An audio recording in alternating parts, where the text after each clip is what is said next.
यस्य स्वयं स्वभावाप्तिरभावे कृत्स्नकर्मणा तस्मै संज्ञानरूपाय नमोस्तु परमात्मने।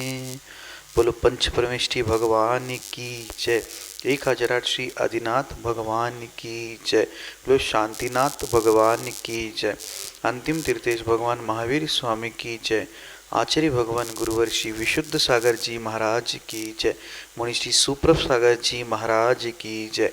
मुनि श्री प्रणत सागर जी महाराज की जय। जय जन बंधु, आप हमसे यहाँ उपस्थित है, आप सुन रहे हैं सम्यक समाधान, एक ऐसा रामबाण इलाज जिसके माध्यम से आपके मन में उठने वाले विकल्पों का समाधान प्राप्त होता है। और यह हम आपके ऊपर और सभी के ऊपर, सभी जीवों के प्रति मुनिषि सुप्रभ सागर जी महाराज जी का और मुनिषि प्रणत सागर जी महाराज जी का परम आशीष है कि वह अपने समय से समय निकाल कर, अपनी चर्या से समय निकाल कर अपने लिए सम्यक समाधान प्रदान कर रहे हैं।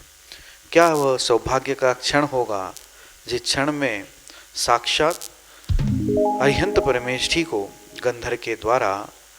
गंधर के माध्यम से द्वारा प्रश्न किए जाते हैं और उसका समाधान अरिहंत की वाणी से गिरता है। आज ऐसे ही पंचम काल के भगवान पंचम परमेष्ठी साधु परमेष्ठी मुनि सुप्रभ सागर जी के महाराज के मुखारविंद से हम सभी लोग ये सम्यक समाधान प्राप्त कर रहे हैं। हम सभी का भी उतना ही अहोभाग्य है कि आज इस काल में भी हमें समाधान, वो भी सम्यक समाधान प्राप्त हो रहा है। और जैसे आप जानते हैं, यह कार्यक्रम आप YouTube चैनल सुप्रभ वॉच के माध्यम से देख रहे हैं।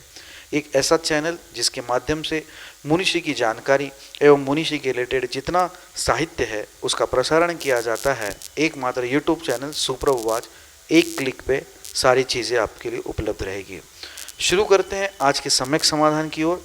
मुनिषी के चरणों में कोटिशा नमोस्तु करते हुए मुनिषी प्रणत सागर जी महाराज से यह विनय करते हैं कि हे स्वामी, आज के कार्यक्रम को गति प्रदान करें। नमोस्तु नमोस्तु नमोस्तु।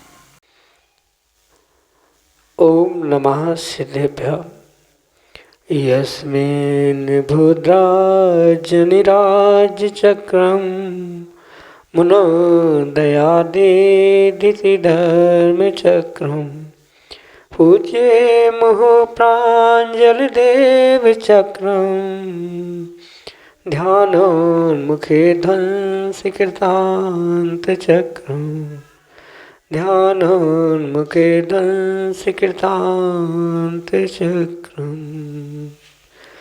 देवादिदेव 1008 भगवान शांतिनाथ स्वामी की, परम पूज्य आचार्य भगवंत गुरुवर विशुद्ध सागर जी मुनि महाराज जी की, परम पूज्य मुनि श्री सुप्रभ सागर जी महाराज जी की,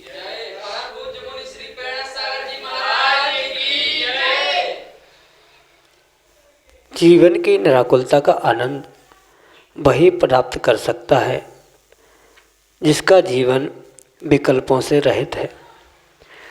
लेकिन संसार में विकल्पों से रहित होना कठिन ही नहीं, असंभव है।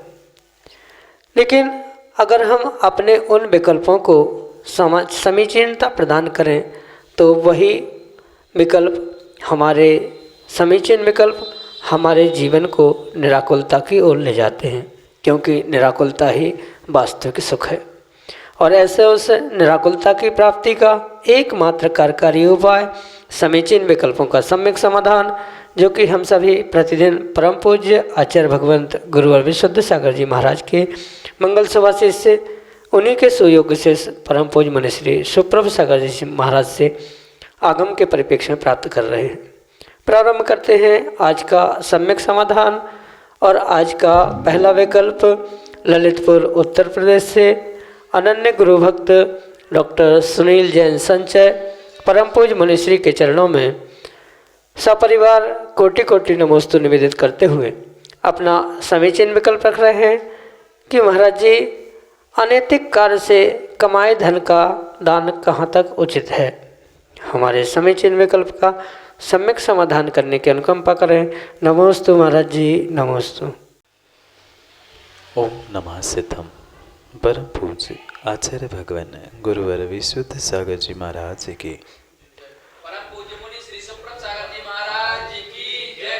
परम पूज्य मुनि श्री पेड़ सागर जी महाराज की जय। पंडित जी, पूज्यपाद स्वामी आज नहीं अपितु कई वर्ष पूर्व इस विषय को समझाए गए। त्यागायु श्रेयसे वित्त वित्त संचिनोति स्वशरीर सभंकेन स्वस्नापति विलंबते। स्पष्ट रूप से पूर्वाचार्यों का निर्देश आदेश कह दो कि यही है, दान उसी द्रव्य का होता है जो हम न परिपूर्ण रूप से नैतिकता से और एक न्याय मार्ग से कमाते हैं। क्योंकि जब भी दान की व्याख्या आती है तब आचार्य भगवंत कहते हैं कि दान आज तक किए गए पापों को धोने के लिए किया जाता है, किसी भी प्रकार से दिखावे के लिए दान होता ही नहीं है। जैसे वर्तमान में कई सारे स्थानों पर ये बहुत बड़े बड़े मंचों से कहा जाता है, आप जिस प्रकार से कमा के ले आओ उसमें से इतना दान दे दोगे तो वह सब कुछ पुण्य में परिवर्तित हो जाएगा। ये वर्तमान का व्याख्यान उचित किंचित भी नहीं है। पूज्यपाद स्वामी अपने श्लोक में इष्टोपदेश ग्रंथ में कहते हैं, अगर व्यक्ति ये सोचे कि मैं तो नहाने जा रहा हूँ, नाली में लौट के आ जाऊँगा, कीचड़ छपा के आ जाऊँगा, मुझे आधे घंटे बाद नहाना ही तो है, तो ये किसी भी प्रकार से उचित कार्य नहीं होता। नहाने के लिए कीचड़ में लोटा नहीं जाता। जो कीचड़ के छींटे हमारे ऊपर उछटे हैं या कीचड़ के छींटे गिरे हैं, उसको धोने के लिए नहाया जाता है, उसको साफ करने के लिए नहाया जाता है। इसी प्रकार से जो घर गृहस्थी में व्यक्ति पाप करता है, पाप कर्मों को कमाता है, विषयों के निमित्त से, कषायों के निमित्त से, घर गृहस्थी व्यापार आदि के निमित्त से, उन पाप रूपी छींटों को धोने के लिए परिपूर्ण रूप से ये दान आदि साधन आगम में बताए गए हैं। क्योंकि इन घर गृहस्थी में जितने जितने पाप होते हैं, व्यापार आदि में पाप होते हैं, उन सभी पापों को धोने के लिए अगर कोई सर्वोत्कृष्ट व्यवस्था है तो उसका नाम है दान है। रुधिरमरम धावते वारी, जैसे रक्त से रंजित वस्त्र को पानी के द्वारा धोया जाता है, ऐसे ही घर गृहस्थी और संसार के पापों को धोने का अगर कोई निमित्त है तो वह दान है। और उस दान के ही निमित्त से अगर व्यक्ति पुनः पाप करेगा, या मैं इतना दान करना चाहता हूँ, मैं इतना बड़ा दानपति हूँ, धर्मपति हूँ, ये बताने के लिए अगर कोई पाप करके हुए पैसा कमा रहा है और ये सोच रहा है कि मैं करोड़ों अरबों दान कर दूँ, तो वह उसकी सोच भी सही नहीं है और उसका दान भी किंचित भी योग्य नहीं है। जो भी नैतिकता से, न्याय नीति से कमाया गया धन है, वास्तव में उसका ही सदुपयोग हमें दान की श्रेणी में करना होगा या दान के लिए करना होगा। बहुत सारे वर्तमान में जो विकल्प आ रहे हैं, या बहुत सारे जीवों के साथ दान करने के बाद भी फल ना मिलने का जो फल उसके सामने आ रहा है, उसके पीछे कहीं ना कहीं दान करते समय जो उस व्यक्ति ने छल कपट किया है, या दान करते समय दान करने के पहले पैसे धन कमाने में उसने जो छल कपट बुद्धिपूर्वक किया है, कहीं ना कहीं उसके शक्त्यांश अधिक होने के कारण से वह दान का जो अचिंत्य फल मिलने वाला था, वह अचिंत्य फल छोटा सा मिलकर रह जाता है। जबकि आगम में आचार्य भगवंतों ने दान की इतनी महिमा कही है कि दान करने से संसार के सब सुख, अचिंत्य सुख, सिद्ध अवस्था, स्वर्ग की, देवों की व्यवस्था भी प्राप्त होने की संभावना होती है। पर उन सभी कार्यों में भाव की शुद्धि, भावों की मंगलता और नैतिकता अहमियत रखती है। जहाँ धन कमाने में ही नैतिकता नहीं है, फिर दान देने में भी नैतिकता कहाँ से होगी। कहीं ना कहीं वहाँ भी यही अभिप्राय होगा कि मैंने इतना सारा दान दिया है तो मेरा इस प्रकार से सम्मान होना चाहिए, मेरा पटिया इस प्रकार से लगना चाहिए। अगर ऐसा भी कहीं दान देते समय जीवों का परिणाम चल रहा है, परिणति चल रही है कि मेरा तो इतना बड़ा पटिया होना चाहिए, मैंने इतना दान दिया है तो मेरा इस प्रकार से लाखों लोगों के सामने सम्मान होना चाहिए, तो वास्तविकता में वो भी दान नहीं है, वो भी सीधा सीधा व्यापार है। एक पटिया के पीछे, एक हार मुकुट माला के पीछे व्यक्ति ने किया गया, वह एक मात्र व्यापार है, देना और लेना। इसलिए दान तो परिपूर्ण रूप से निर्मल भावों से ही होता है। जैसे दश लक्षण की पूजा में कई बार पढ़ा भी होगा, बहुत सारे लोगों ने पढ़ाया भी होगा, दान देय मन हर्ष विषय के। जब तक हमारे दान देते समय हर्ष के भाव नहीं है, उत्साह के भाव नहीं है, दान देते समय हमें आनंद नहीं आ रहा है, अगर वह जो अनैतिकता से पैसा कमा के दान दे रहा है उसके भीतर कभी उत्साह, आनंद, हर्ष हो ही नहीं सकता। ये वही सोचता है चलो मैंने 2 करोड़ पाप के कमाए थे, उसमें से 1 करोड़ मैंने मंदिर को दे दिए, चलो उतना तो पुण्य मिल गया। ऐसे छल के भावों के साथ जो भी दान करता है उसको पहली तो बात दान का भी फल नहीं मिलेगा, रही बात जो अनैतिकता से उसने धन कमाया था उसका भी भले ही वो सोच रहा है कि मैंने सदुपयोग किया, पर वो भी सदुपयोग हो नहीं सकता, क्योंकि ये त्रैकालिक सिद्धांत है, कर्म का भी सिद्धांत है। जैसा धन आता है वैसा ही धन चला भी जाता है। जिस प्रकार से आप धन कमाओगे, भले ही उस अनैतिक धन को वर्तमान में आप दान की राशि में घोषित कर दो या दान में देने का प्रयास भी कर लो, पर यह पक्का है कहीं ना कहीं अनैतिकता से कमाया धन अनैतिक स्थानों में ही पहुंचेगा, भले आज पहुंचे चाहे कल पहुंचे।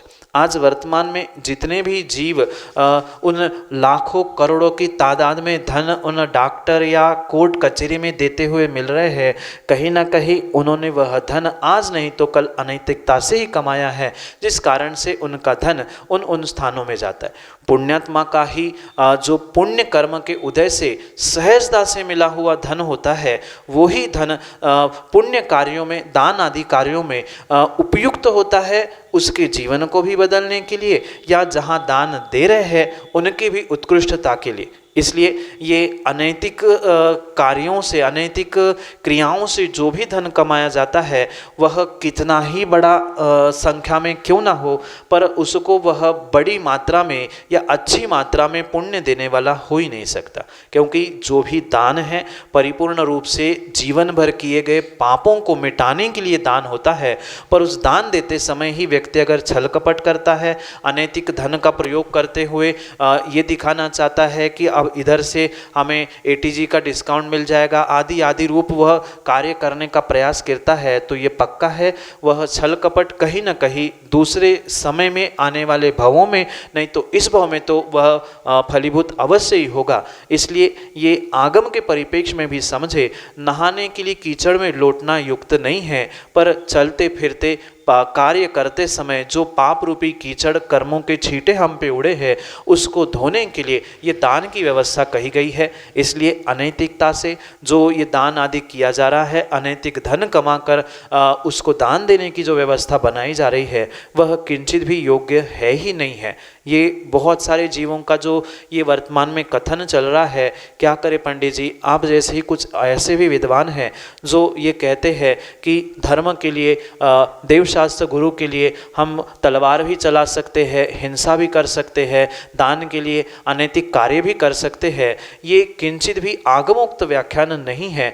जब अहिंसा धर्म कहा है तो वहाँ पर हिंसा को देवशास्त्र गुरु के निमित्त से कैसे स्वीकार किया जाता है?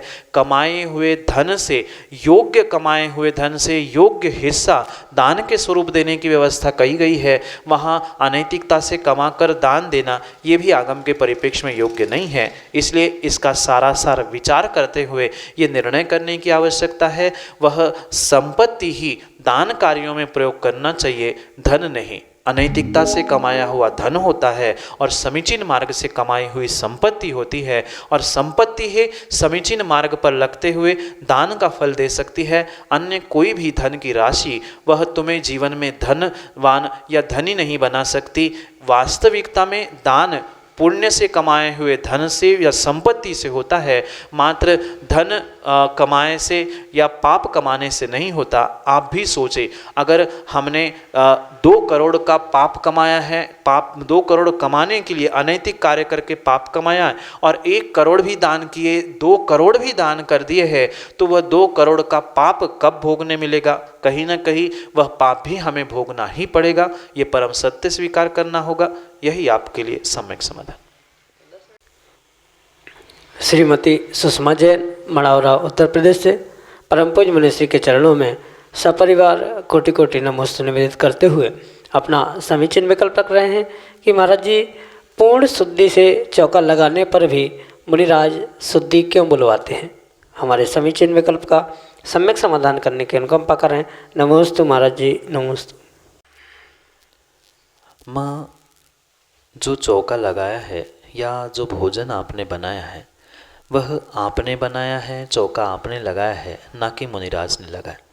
मुनिराज को कैसे पता होगा कि आपने शुद्ध बनाया है कि नहीं बनाया है, आपने कितनी शुद्धि बरती है, ये मुनिराज नहीं जानते हैं या जानने का प्रयास भी नहीं करते। आगम में ऐसा भी वर्णन आता है कि जब अवधि ज्ञानी मुनिराज भी आहारचर्या आदि के लिए जाते हैं तब वह अपना अवधि ज्ञान नहीं लगाते हैं, मात्र मतिश्रुत ज्ञान के द्वारा ही वह आहार आदि ग्रहण करने के लिए किसी श्रावक के घर में या सदगृहस्थ के घर में पहुंचकर आहार आदि ग्रहण करते। इसलिए भले ही आपने कितनी ही शुद्धि से बनाया है, पर मुनिराजों को शुद्धि से बना है कि नहीं बना है इसका बोध कैसा होगा। इस कारण से मुनिराज श्रावकों से शुद्धि बुलवाते हैं कि हाँ, मन शुद्धि, वचन शुद्धि, काय शुद्धि, आहार जल शुद्ध है। जब तक श्रावक उस शुद्धि को नहीं बोलता है तब तक मुनिराज आहार भी ग्रहण नहीं करते। मात्र भोजन की ही शुद्धि वहाँ अनिवार्य नहीं है।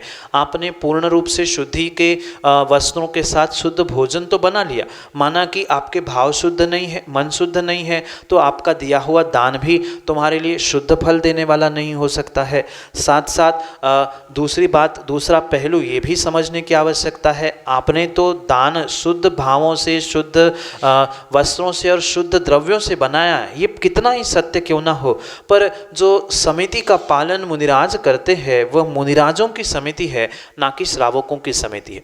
जैसे ऐष्णा समिति का स्वरूप कहते हुए आचार्य भगवान कहते हैं 46 दोषों को टालते हुए उन शुद्ध भोजन को ही मुनिराज ग्रहण करते।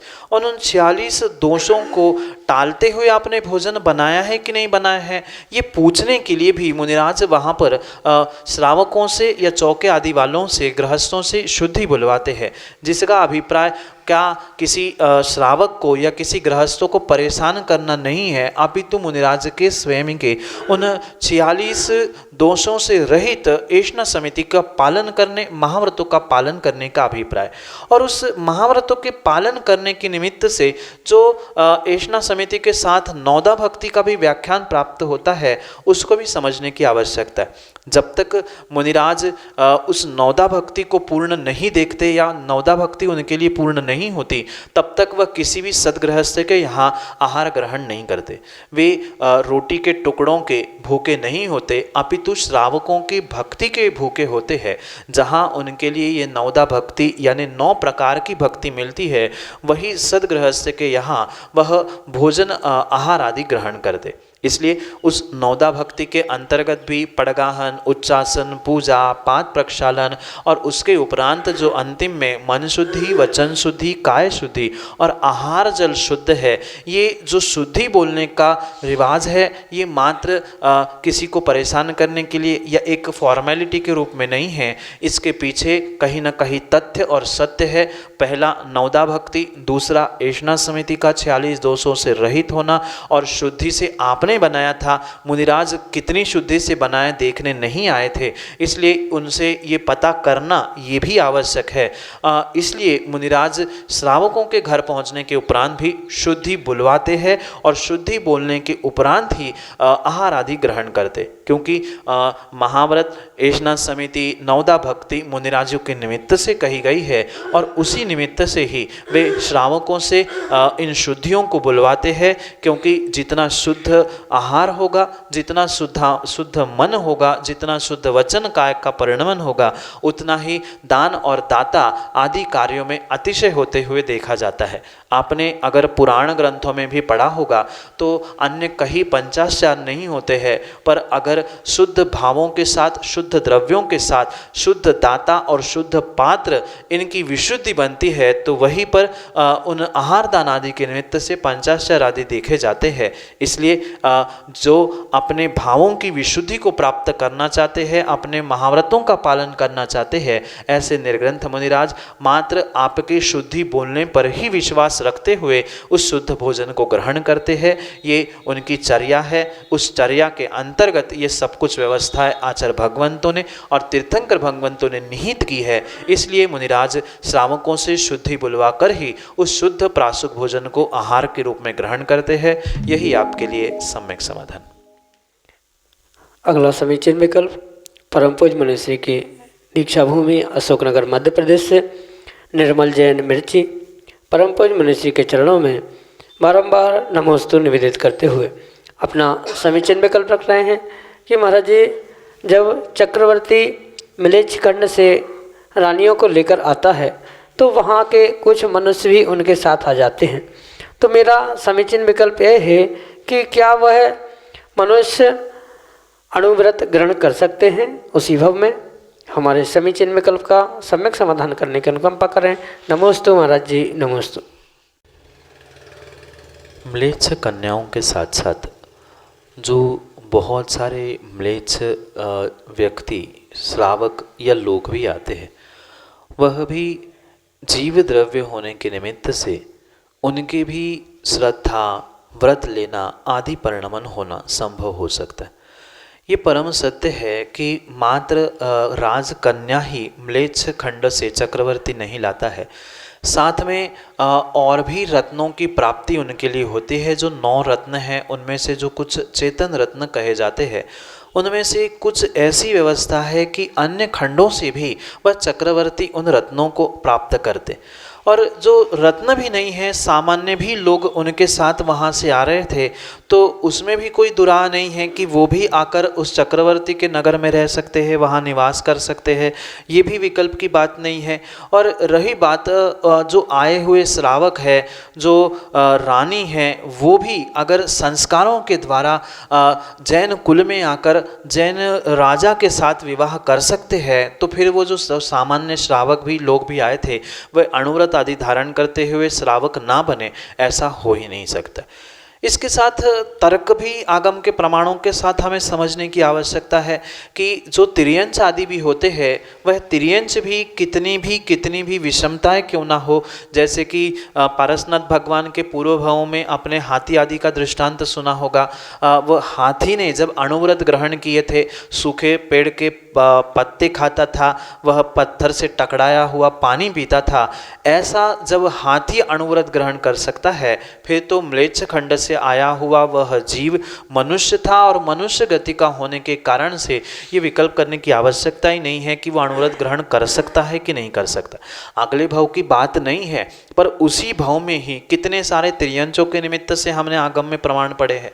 तो भले ही उनके निमित्त से कोई प्रमाण हमें प्राप्त नहीं होता है कि अमुक खंड से अमुक व्यक्ति यहाँ आया, उसने अणुव्रत ग्रहण किए, उसने अपने आत्मा का कल्याण किया, ऐसा कोई ठोस प्रमाण हमारे पास पुराण ग्रंथों में, आगम ग्रंथों में भले ही नहीं मिलता। पर तर्क से इसके विषय में अगर हम विचार करें तो ये अवश्य समझ में आता है, जब एक तिर्यंच प्राणी भी अणुव्रतों को ग्रहण करते हुए अपने जीवन के उत्थान में पुरुषार्थ कर सकता है, तो ये तो एक इंसान है, मनुष्य है और व्यक्ति है। और मनुष्य गति का जीव होने से भले ही म्लेच्छ क्यों ना हो, वह यहाँ आके संस्कारों को प्राप्त करते हुए हो सकता है, मिथ्यात्व को विगलित करते हुए सम्यक दर्शन के साथ वह अणुव्रतों को भी ग्रहण कर सकता है। इतना ही नहीं, आप मात्र म्लेच्छ खंडों के ही नहीं, वर्तमान में भी आप देख सकते हैं ऐसे भी कुछ जीव है जिनके कार्य म्लेच्छ के थे, या ऐसा भी कह सकते हैं जो तीव्र मिथ्या दृष्टि थे, घोर मिथ्या दृष्टि जीव भी सम्यक दर्शन की सत्ता को प्राप्त करते हुए या सच्चे देवशास्त्र गुरु के निमित्त से मांसाहार छोड़ देना, रात्रि भोजन छोड़ देना, जब वर्तमान के भी जीव ये कर सकते हैं, तो वहाँ तो साक्षात तीर्थंकर आदि का समोशरण आना, रिद्धिधारी अवधि मनपर्य ज्ञानी मुनिराजों का विचरण देखने में आता है। तो उस समय में अगर कोई वह म्लेच्छ खंड का व्यक्ति यहाँ आकर श्रावक बन रहा है, अणुव्रत धारण कर रहा है, तो उसमें कोई विकल्प करने की किंचित भी आवश्यकता नहीं। जब पंचम काल में साक्षात तीर्थंकर नहीं है, अवधि मनपर्य केवल ज्ञानी रिद्धिधारी मुनिराज भी नहीं है, सामान्य मुनिराजों के पास आकर भी एक मिथ्या दृष्टि पापी जीव भी अपने उन पाप क्रियाओं को छोड़ता है, मांसाहार करना, मांस पकाना आदि आदि बहुत सारे नियम ले सकता है। तो उस काल में तो विशेष विशेष पुण्यात्मा और पुण्य जीवों की सत्ता को प्राप्त करते हुए वह म्लेच्छ खंड से आया हुआ जीव उसी भाव में अणुव्रत आदि धारण कर सकता है। उसमें किंचित भी विकल्प करने की आवश्यकता नहीं है। सिद्धांत के भी परिप्रेक्ष्य में समझे तो सिद्धांत भी उसको बाधित नहीं कर सकता, क्योंकि त्रियंश जो एक मिथ्या दृष्टि के रूप में ही जन्म लेता है वह भी सम्यक को प्राप्त करते हुए अणुव्रत धारण करते हुए आने वाले भवों में तीर्थंकर आदि प्रकृतियों को मानने वाला हो सकता है। तो ऐसे ही वह म्लेच्छ खंड से आया हुआ जीव भी नियम से व्रत नियम आदि लेके हुए अपने जीवन को संयमित कर सकता है।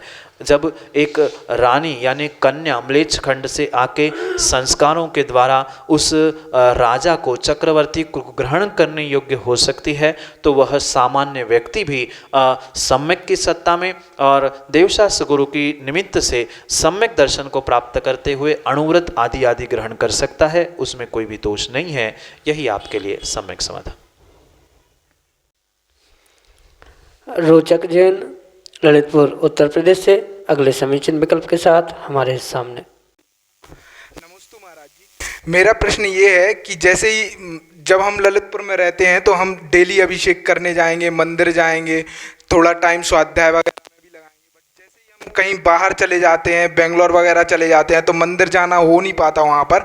तो जैसे ही वहाँ से रिटर्न आएंगे तो महाराज जी मंदिर जाने तक का भी मन नहीं करता, बट वो एक नियम रहता है, उस वजह से मंदिर चले जाते हैं, बट ना अभिषेक करने जाते हैं। अभी इतने दिन हो गए महाराज जी, हमें 2-3 महीने हो गए बेंगलोर से आए हुए, हम एक भी बार अभिषेक करने नहीं गए, और हमेशा अपने ही मन में अलग अलग बहाने ढूंढते हैं कि हम इस वजह से मंदिर नहीं जा पाए, आज हम इस वजह से नहीं जा पाए, कल से जाएंगे, कल से जाएंगे। तो वो चीज़ को कैसे दूर करें महाराज जी, इस शंका का समाधान कीजिए। नमस्ते महाराज जी। व्यक्ति की अपनी अपनी मानसिकता हुआ करती है, और उस मानसिकता के कारण से जो अपने आप में और अपने शरीर आदि में जो वह आदतें डालता है, उसके निमित्त से ही वह जीव उन कार्यों को प्राप्त होता है। जैसे बचपन से कोई व्यक्ति प्रतिदिन मंदिर आदि जाना, अभिषेक आदि करना बचपन से ही सीख लेता है, वह युवा होने पर, प्रौढ़ वृद्ध होने पर भी कितनी ही विषमता है, कितनी भी विपरीत परिस्थिति भी क्यों ना है, वह सम्यक आदतों को कभी भी नहीं छोड़ता है। पर ये जीव का स्वयं का ही कमज़ोर मनोबल कह दो, या अपने नियमों में अपने देवशास्त्र गुरु के प्रति ढीली श्रद्धा कह दो, जिस कारण से वह अभिषेक, पूजा, देव दर्शन आदि करने में प्रमाद कर बैठता है। प्रमाद का मतलब मात्र नींद ही नहीं है, अपितु उन कुशल क्रियाओं में जहाँ अनादर हो रहा है, ठीक है यार आज नहीं कल करेंगे, कल नहीं परसों करेंगे, आज ठंड है, आज ये है, ऐसे बहाने देते हुए जो भी अच्छे कार्य करने में व्यक्ति अनादर कर रहा है वह प्रमाद है, और प्रमाद को ही आचार्य भगवंतों ने हिंसा कहा है। इसलिए जितनी शक्ति है उतनी शक्ति के साथ हमें अपने उन कार्यों को, और विशेष करके उन गृहस्थ के कार्यों को आपको करने की आवश्यकता है। क्योंकि भाई इतना अवश्य समझे कि आप कितना भी पुरुषार्थ बाह्य जगत में कर लेना, धन पैसा कमाने का या पढ़ाई आदि करने का, उसमें आप तभी सफल हो सकते हो जब कहीं ना कहीं आपके साथ धर्म क्रियाओं के निमित्त से पुण्य का अंश होगा, तो ही आप उस जीवन के प्रत्येक क्रियाओं में, लौकिक पारलौकिक क्रियाओं में सफल हो सकते। इसलिए ये बहाने देना छोड़ना होगा कि आज तक हम प्रमाद के साथ, कुछ ना कुछ बहानों के साथ, आज नहीं कल, कल नहीं परसों, ये करते आए हैं। जब हमने अपने मन को मजबूत कर लिया कि नहीं, कितनी ही ठंड हो, कैसा ही हो, हमें गुरु के दर्शन करने पहुंचना है, तो इतनी ठंड में भी आप गुरु के दर्शन करने के लिए पहुंचे थे। ऐसा ही अगर हमारे भीतर तीव्र श्रद्धा होगी और तीव्र विश्वास होगा कि नहीं मुझे तो ये करना है, ऐसे ही अगर हम सोचेंगे तो नियम से उन कार्यों से पुनः हम जुड़ सकते हैं। ये हमारा व्यक्तिगत ही ढीलापन है, या कहीं ना कहीं व्यक्तिगत हमारा प्रमाद है कि हम कहीं बेंगलोर या कहीं अन्य स्थानों में गए, वहाँ हमें मंदिर नहीं मिला, अब लौट के हम नहीं कर रहे हैं। हम ये नहीं समझ पा रहे कि 6 महीने मात्र 6 महीने की आदत हमारे जीवन को ऐसा कैसे बदल सकती है।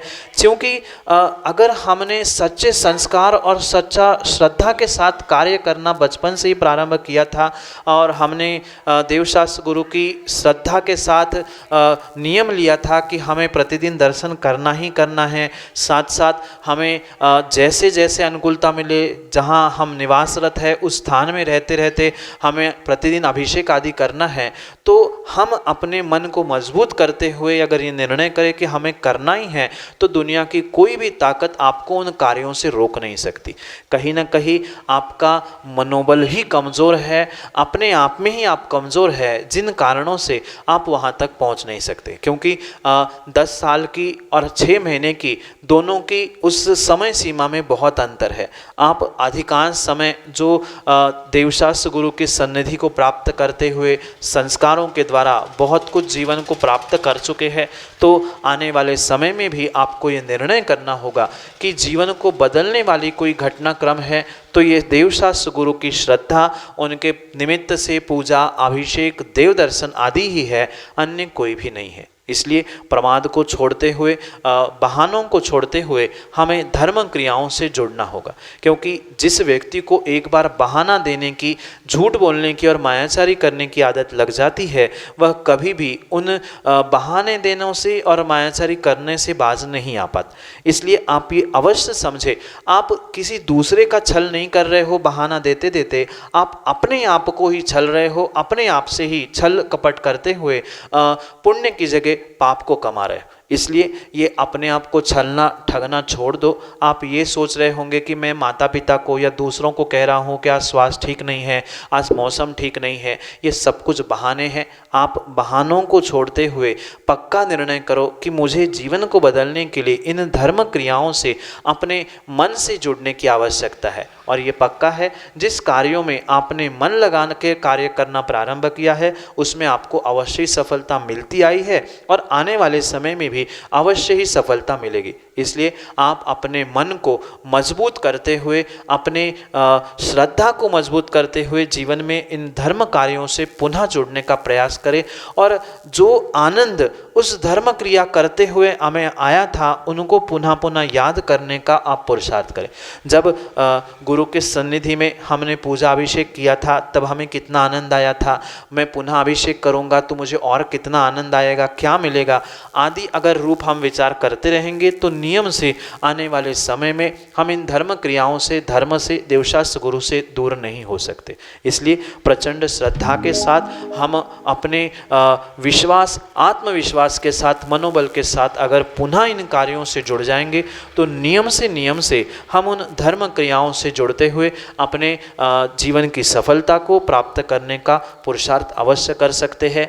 आप सबसे पहले अपने आप को बहाना देना, स्वयं को ठगना छोड़ दे, क्योंकि इससे दूसरे का अहित नहीं है अपितु स्वयं का ही उससे अहित होने वाला है। इसलिए इन सभी क्रियाओं से पुनः जुड़ने के लिए मजबूत मनोबल बनाए। यही आपको आशीष के साथ समझना होगा कि जब हमें गुरु का आशीष मिला है तो हमें इस कार्य में तन, मन और धन से पुरुषार्थ करते हुए जुड़ने की आवश्यकता है। इसलिए सब बहानों को छोड़ते हुए, छल कपट को छोड़ते हुए, सब कारणों को छोड़ते हुए हमें उन धर्म की क्रियाओं के प्रति जुड़ना होगा। तभी नियम से हम पुनः पहले जैसे अभिषेक, पूजा, जाप आदि आदि करते हुए, देव दर्शन आदि करते हुए अपने जीवन को सम्यक प्रकार से बदल सकते हैं और वही हमारे लिए जीवन में बदलाव लाकर जीवन में सुख शांति देने का निमित्त बन सकता है। इसलिए आप पुनः अपनी आदतों को सुधारते हुए, बहानों को बंद करते हुए जीवन में मन से मजबूती के साथ पुनः क्रियाओं से और धर्म से जुड़ने का प्रयास करें। यही आपके लिए सम्यक समाधान। जय जिन बंधुओं, YouTube चैनल सुप्रभुवाच पे आप लाभ ले रहे थे इस अनूठे कार्यक्रम का, जिसका नाम है समीचीन विकल्पों का सम्यक समाधान। प्रतिदिन यह कार्यक्रम आपको 5:13 पे YouTube चैनल के माध्यम से प्रसारित होता है। सुप्रभुवाच इस चैनल के माध्यम से प्रसारित होता है। 8707548811 यह व्हाट्सएप का नंबर हम दोबारा रिपीट कर रहे हैं, 8707548811। नीचे पट्टी पे, स्क्रॉल पे या फ्लिप पे यह नंबर रोटेट होता है। आप उसके माध्यम से अपने विकल्प हम तक पहुंचा सकते हैं। हम आपको सम्यक समाधान मुनिषी की वाणी से प्रदान करेंगे। सम्यक.समाधान@gmail.com यह हमारा जीमेल की आईडी है। आप जीमेल के द्वारा भी या ईमेल के द्वारा भी अपना विकल्प हम तक पहुंचा सकते हैं और समाधान यूट्यूब चैनल सुप्रवॉच के माध्यम से आप सुन सकते, देख सकते हैं। आप सोच रहे हैं कि हम कैसे चला है, हमें तो व्हाट्सएप पे लिखना नहीं आता, तो कोई बात नहीं, आप एक कागज़ पे अपना विकल्प लिखें, उस कागज़ का फ़ोटो आप हमें व्हाट्सएप कर दीजिए। नंबर तो याद ही हो गया होगा 8707548811, इस पे आपको वो व्हाट्सएप करना है। या आप ऑडियो मैसेज भी भेज सकते हैं। व्हाट्सएप पे एक विकल्प होता है, एक ऑप्शन होता है जिसके माइक पे दबा के आप अपना ऑडियो में ही अपने आवाज़ में वह विकल्प आप पूछ सकते हैं एवं उस विकल्प को, आपके ऑडियो को डायरेक्टली यूट्यूब पे प्ले किया जाएगा ताकि आप भी उसे सुन सको और उस लोगों को भी उसकी जानकारी प्राप्त हो। मुनिषी के प्रवचन प्रतिदिन शाम को 7:40 पे जिनवा टीवी के माध्यम से प्रसारित होते हैं और उसका विषय अद्भुत मोटिवेशनल विषय। आज तक शिवकुटी महाराज का वह ग्रंथ आज तक उजागर नहीं हुआ था, वैसे रत्नमाला ग्रंथ को मुनिश्री ने अपनी ओजस्वी वाणी से उद्घाटित करते हुए सागर चातुर्मास में उसके ऊपर प्रवचन किए थे और उस प्रवचन के अंश प्रतिदिन शाम को 7:40 पे जीवन जीने की कला इस छोटे से वाक्य पे आपको देखने मिल सकते हैं शाम को 7:40 पे सिर्फ जिनवा टीवी के माध्यम से। आज के लिए इतना ही। अन्य ऐसे ही नाविन्यपूर्ण कार्यक्रम लेके हम आप तक जरूर पहुंचाएंगे। तब तक मुनिषी के चरणों में नमोस्तु करते हुए आप सभी को जय जिनेंद्र।